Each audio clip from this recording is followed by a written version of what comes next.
Hi guys, welcome all to Kumar channel. இன்றைக்கி நம்ம பார்க்க போகிறது டிசம்பர் வீக்லி அப்டேட்ஸ் தான். ஸோ இந்த வாரம் வந்துட்டு நம்மளுக்கு ஏகப்பட்ட பேர்ட்ஸ் வந்துட்டு முட்டை பொரிச்சிருக்கு. ஸோ என்னென்ன பேர்ட்ஸ் அப்படின்னு பார்த்தீங்கன்னா எல்லாமே வந்துட்டு நார்மல் லவ் பேர்ட்ஸ் தான். எந்த கிளஸ்டரு இல்லை ஷோ இல்லை வேறு எதுவுமே ஸ்பில் பேக்கில் எதுவுமே முட்டை பொரிக்கல.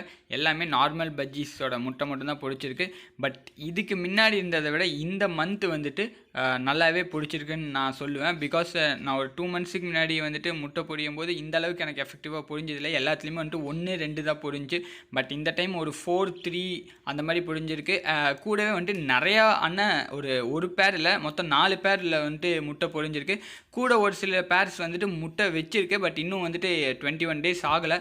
இப்போ தான் நியர்லி 10 to 7 டேஸ் பக்கம் ஆயிருக்கு. அந்த மாதிரி டைம் தான் ஆயிருக்கு. ஸோ மேக்ஸிமம் எல்லாமே வந்துட்டு நெக்ஸ்ட் வீக் இந்த டிசம்பர் எண்டுங்கிற போது எல்லாமே பொரிச்சிருக்குன்னு நான் நினைக்கிறேன். கண்டிப்பாக அதை பற்றி நான் ஒரு ஃபுல் வீடியோ நான் உங்களுக்கு போடுறேன். ஸோ இது பார்த்திங்கன்னா இதில் வந்துட்டு ஒரு மொத்தம் 2 முட்டை பொரிச்சிருந்துச்சு. ஸோ ஃபுல்லாக எல்லோ பேர் தான், இது ரெண்டுமே எல்லோ தான். ஸோ நெக்ஸ்ட்டு வந்துட்டு அடுத்த பேர். ஸோ அடுத்த பேரில் வந்துட்டு மொத்தமாக ஒரு 6 முட்டை வச்சுருந்துச்சு. ஸோ 6ல் வந்துட்டு டோட்டலாக 2 தான் பொரிஞ்சிருந்துச்சு. மீதி 4 வந்துட்டு பொரியல.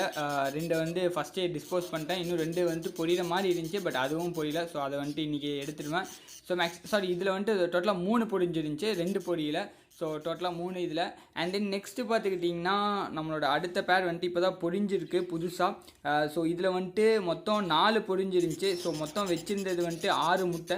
ஸோ 6ல் வந்துட்டு 4 பொரிஞ்சிருந்துச்சு. 2 அண்ணன் எடுத்து டிஸ்போஸ் பண்ணிட்டோம். உண்மையிலே இந்த பேர் வந்துட்டு நான் இந்த டைம் இவ்வளோ பொரிக்கும் நான் எதிரே பார்க்கல. பிகாஸ் போன டைம் இது ஒன்றும் கூட பொரிக்கல. பட் இந்த டைம் பார்த்துக்கிட்டிங்கன்னா டோட்டலி 4 பேர்டை பொரிச்சிருந்துச்சு. ஸோ இந்த மாதிரி பேர்ட்ஸ்லாம் வந்துட்டு பொரிக்கிறதுல நீங்கள் வேறு ஏதாவது டெக்னிக்ஸ் வச்சுருந்தீங்கன்னா மறக்காமல் நம்மளோட கமெண்ட் பாக்ஸ் லீவ் பண்ணுங்கள். ஸோ ஹெல்ப்ஃபுல்லாக இருக்கும். ஸோ உங்களுக்கு இதில் ஏதாவது சிரமம் இருக்குது, எனக்கு எக்கு பொரிய மாட்டேங்குது, இல்லை எக்கு வந்துட்டு எனக்கு குஞ்சாக மாற மாட்டேங்குது, அது வந்துட்டு கூமுட்டையாகவே போயிடுது, பேர்டு கீழே தள்ளி விட்டுறது, இந்த மாதிரி நிறைய ப்ராப்ளம்ஸ் நம்மளுக்கு வரும். ஸோ அந்த மாதிரி ஏதாவது ப்ராப்ளம் ஃபேஸ் பண்ணிங்கன்னா நீங்கள் வந்துட்டு உங்களோட ஃபுட் ஹேபிட்ஸை கொஞ்சம் நல்லா மாற்றணும், க்ளீனினஸை நல்லா மாற்றணும். ஸோ பேர்டை பிரித்து போட்டு மறுபடியும் பேர் செட் பண்ணுற மாதிரிலாம் இருக்கும். ஸோ அந்த மாதிரி கொஞ்சம் டெக்னிக்ஸ் ஃபாலோ பண்ணிங்கன்னா உண்மையிலே பேர்டு ஈஸியாக பேர் ஆயிடும். அதே மாதிரி பேர்ட் கூட கொஞ்சம் நேரம் டைம் ஸ்பெண்ட் பண்ணும். சும்மா ஃபுட் மட்டும் மாற்றி வச்சுட்டு போகிற மாதிரி இருக்கக்கூடாது, ஃபுட்டு தண்ணி மட்டும் மாற்றி வச்சுட்டு போகிற மாதிரி இருக்கக்கூடாது. அது என்ன இருக்குது, எப்படி இருக்குது, அது பேர் ஆகுதா, இல்லை சும்மா சண்டை போட்டுட்ருக்கா, இல்லை ரொம்ப நாளாக வச்சும் பேர் ஆக மாட்டேங்குதுன்னா நீங்கள் பிரிச்சுலாம் போடணும். ஸோ அந்த மாதிரி டெக்னிக்ஸ்லாம் நீங்கள் நல்லா நோட் பண்ணி வைங்க. உங்களுக்கு ஏதாவது டவுட்ஸ் இருந்தால் கமெண்ட் பாக்ஸில் லீவ் பண்ணுங்கள். தேங்க்ஸ் ஃபார் வாட்சிங் திஸ் வீடியோ ஃப்ரெண்ட்ஸ். வீடியோ பிடிச்சிருந்தா லைக் பண்ணிடுங்க, மறக்காமல் ஷேர் பண்ணிடுங்க. By by. நெக்ஸ்ட் வீடியோவில் உங்கள் எல்லாத்தையும் மீட் பண்ணுறேன்.